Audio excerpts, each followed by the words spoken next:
ಮಾಜಿ ಸಚಿವರು ಚಿನ್ನದ ಸ್ಪೂನನ್ನು ಬಾಯಲ್ಲೇ ಇಟ್ಕೊಂಡು ಹುಟ್ಟಿದಂತಹ ಮಾನ್ಯ ರೇಣುಕಣ್ಣರವರೇ, ತಾವೇನು ನಿನ್ನೆ ಪತ್ರಿಕಾ ಬಾಂಧವರ ಮುಂದೆ ನಮ್ಮ ಬಗ್ಗೆ ಅವಹೇಳನಕಾರಿಯಾಗಿ ತಾವು ಮಾತಾಡಿದ್ದೀರಿ. ತಮಗೆ ಹೃದಯಪೂರ್ವಕ ಅಭಿನಂದನೆಗಳನ್ನ ಮನೆಯಾಗಿ ತಿಳಿಸ್ತೀನಿ. ತಮಗೆ ಗೊತ್ತಿದೆ, ನಾವು ಸಹ ಹೊನ್ನಾಳಿ ತಾಲೂಕಿನ ಬಂಧುಗಳು. ನಾನು ಸಹ ಅಲ್ಲಿ ಹುಟ್ಟಿ ಬೆಳೆದಂತಹ ವ್ಯಕ್ತಿ. ನಾನು ಯಾವ ರೀತಿ ಬೆಳೆದಿದ್ದೀನಿ, ಯಾವ ರೀತಿ ಬದುಕಿದ್ದೀನಿ ಅನ್ನೋದು ತಾವೆಲ್ಲ ತಮ್ಮ ಹೊನ್ನಾಳಿ ತಾಲೂಕಲ್ಲಿ ಕೇಳಿದ್ರೆ ತಮಗೆ ಮಾಹಿತಿ ಸಿಗ್ತದೆ.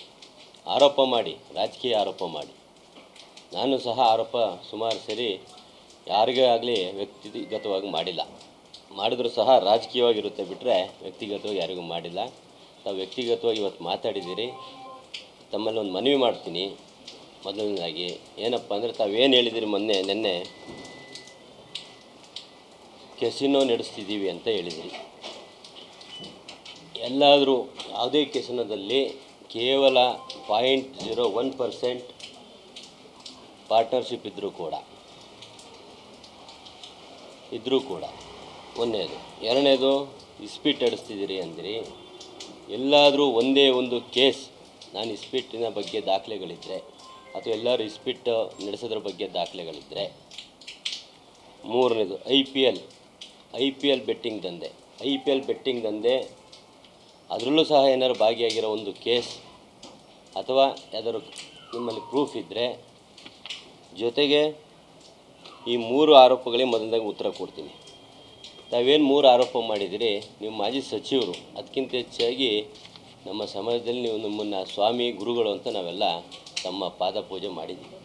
ಆದರೆ ನೀವು ಈ ಲೆವೆಲಿಗೆ ಯಾವುದೋ ಒಂದು ರಾಜಕೀಯ ತೀಟೆಗೋಸ್ಕರ ಅಥವಾ ಟಿ ವಿ ಮೀಡಿಯಾದಲ್ಲಿ ಕಂಡು ನಿಮ್ಮ ಏನು ಟೆಂಪ್ಟೇಷನ್ ಆಗ್ತೀರಿ, ನಿಮ್ಮ ಮಾತಲ್ಲೇ ಗೊತ್ತಾಗ್ತದೆ ನೀವು ಯಾವ ರೀತಿ ಟೆಂಪ್ಟ್ ಆಗ್ತೀರಿ ಅನ್ನೋದು.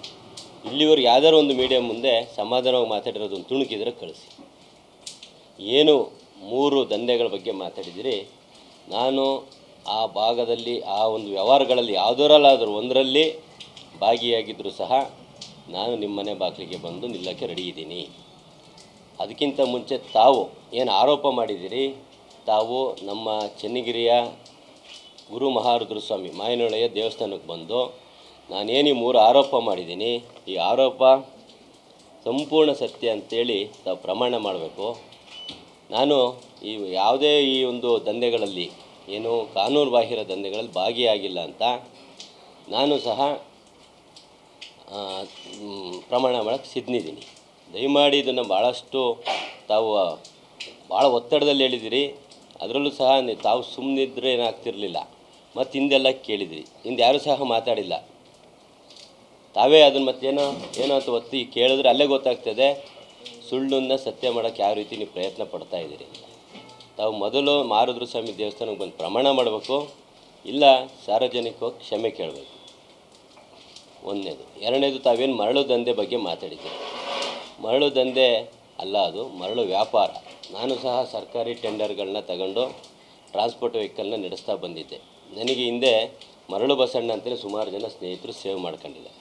ಅದು ವ್ಯಾಪಾರ, ಅದು ದಂಧೆ ಅಲ್ಲ. ಅದೇ ರೀತಿ ಮರಳು ವ್ಯಾಪಾರ ಮಾಡೋಂಥ ಸಂದರ್ಭದಲ್ಲಿ ತಾವು ನಮ್ಮ ಗಾಡಿಗಳಲ್ಲಿ, ನಮ್ಮ ಪಾಲುದಾರರ ವೆಹಿಕಲ್ಗಳಲ್ಲಿ ಯಾರ್ಯಾರ ಮನೆ, ಭದ್ರಾವತಿಲಿ ಯಾರ ಮನೆ ಕಳಿಸಿದ್ರಿ, ಉತ್ತರ ಕೊಡಬೇಕಾಗ್ತದೆ. ಇನ್ನು ಮುಂದಕ್ಕೆ ಹೇಳು ಅಂದರೆ ಎಲ್ಲದೂ ಇದೆ. ನೀನೇನು ಬಿಚ್ಚಿಡೋಣ ಅಂತೀರ, ನಿಮ್ಮ ಬಟ್ಟೆ ಬಿಚ್ಚಿಡ್ಬೇಕು ಬಿಟ್ಟರೆ ಇನ್ನೇನು ಬಿಚ್ಚಿಡೋಕ್ಕಾಗಲ್ಲ ನಿಮ್ಮ ಕೈಯಲ್ಲಿ. ನೀನು ಎಲ್ಲಿ ಕರೆದ್ರೂ ಯಾವುದೇ ಸಂದರ್ಭದಲ್ಲೂ ನಾನು ಬಂದು ಪ್ರಮಾಣ ಮಾಡೋಕ್ಕೆ ರೆಡಿ ಇದ್ದೀನಿ. ಮರಳು ದಂಧೆ ನಾವು ಮಾಡಿಲ್ಲ, ಮರಳು ವ್ಯಾಪಾರ ನಾವು ಮಾಡಿದ್ದೀವಿ.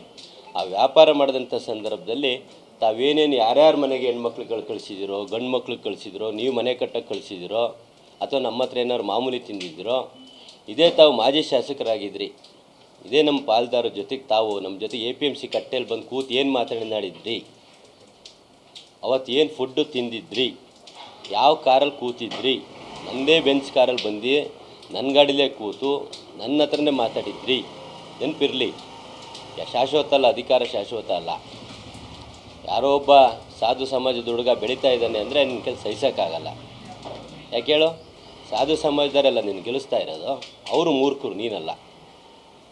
ಒಬ್ಬ ಸಾಧು ಸಮಾಜದ ಹುಡುಗ ಬೆಳೀತಿದ್ದಾನೆ, ಒಂದು ಉತ್ತಮವಾಗಿ ಅಡ್ಮಿನಿಸ್ಟ್ರೇಷನ್ ಕೊಡ್ತಾ ಇದ್ದಾನೆ, ಉತ್ತಮವಾಗಿ ಬೆಳೀತಿದ್ದಾನೆ ಅಂದರೆ ನಿನಗೆ ಆ ಸಮಾಜದ ಏಳಿಗೆ ಸಹಿಸೋದಿಲ್ಲ. ಅದು ನಮ್ಮ ಹೊನ್ನಾಳಿಯ ತಾಲೂಕಿನ ಸಮಾಜದವರಿಗೆ ಗೊತ್ತಾಗ್ತಾ ಇಲ್ಲ. ನಮ್ಮ ಶಾಂತನಗೌಡರು ಭಾಳ ಮುಗ್ಧ ಜೀವಿ, ಅದು ಹಿರಿಯ ಜೀವಿ. ಆತನ ಜಾಗದಲ್ಲಿ ನಾನಿದ್ದಿದ್ದರೆ ನಿನಗೇನು ಅಂತ ತೋರಿಸ್ತಾ ಇದ್ದೆ ರಾಜಕೀಯನ. ಆದರೆ ರೇಣುಕಾಸ್ವಾಮಿ ಮುಗ್ಧರ ಮುಂದೆ ನಮ್ಮ ಒಂದು ಸಮಾಜದ ಯುವಕರನ್ನ ಕಟ್ಕೊಂಡು ಹೋರಾಟ ಮಾಡ್ತಿದ್ಯಾ. ಮುಂದಿನ ಚುನಾವಣೆಯಲ್ಲಿ ಅದೇ ನಮ್ಮ ಸಮಾಜದ ಯುವಕರು ಏನಿವತ್ತು ನಮ್ಮ ಸಮಾಜದ ಯುವಕನಾದ ನನಗೆ ಅವ್ಯಾಚ ಶಬ್ದಗಳಿಂದ ಮಾತಾಡಿ ನಿಂದಿಸಿದೆಯಾ, ಆ ಒಂದು ಫಲನ ನೀವು ಸ್ವೀಕರಿಸಲೇಬೇಕು. ನಮ್ಮ ಸಮಾಜ ಅದು ನೋಡೇ ನೋಡುತ್ತೆ, ಅನುಭವಿಸಿ ಎಚ್ಚರ ಇರಲಿ. ಅಷ್ಟೇ ಅಲ್ಲ.